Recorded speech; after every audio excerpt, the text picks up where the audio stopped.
Hello students, I am Pavni, Assistant Professor. In this lecture, we will discuss about VLSI design flow. What is VLSI design flow? This is nothing but the number of steps involved in the designing of VLSI integrated circuits. Each and every circuit starts with by system specification. What is system specification? Here we will mention what is the block diagram of the required circuit, so which includes the internal blocks as well as the number of inputs as well as the outputs, and then we will enter this specification by using design entry which focuses on architectural design. So this can be done in two ways. So one is using hardware description language, or else we can use the graphical entry.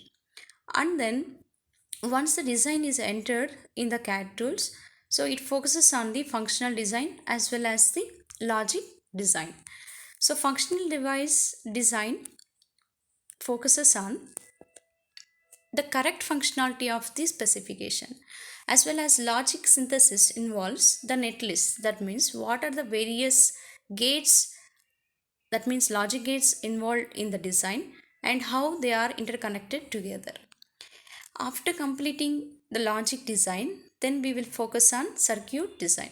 So where we are going to extract the physical circuit. The physical circuit consists of various transistors, how they are interconnected together.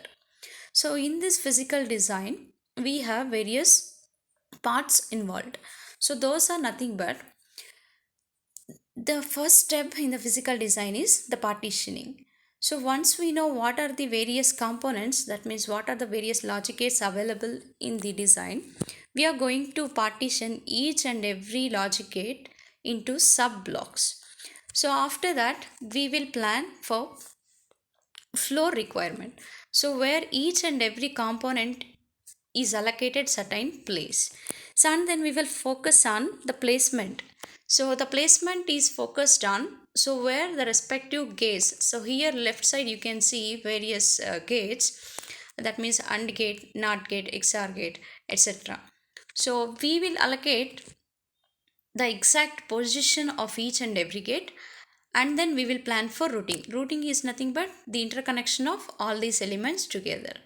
And after that, once the routing is done, next we will focus on physical verification. So where we are going to extract each and every part of the code into FPGA kits. So these are nothing but programmable logic devices. So where we can verify the functionality of each and every logic gate. And after that, we will proceed with layout processing. So where we will determine what are the various requirements related to electrical parameters as well as propagation delays. So and then we will move on to the testing process. So where the correct functionality of each and every subblock is verified. So here the testing is done with respect to functionality of the design as well as the electrical parameters as well as the timing parameters, etc. So once all the tests are done, it is handed over to the chip fabrication where the device is physically fabricated on the die.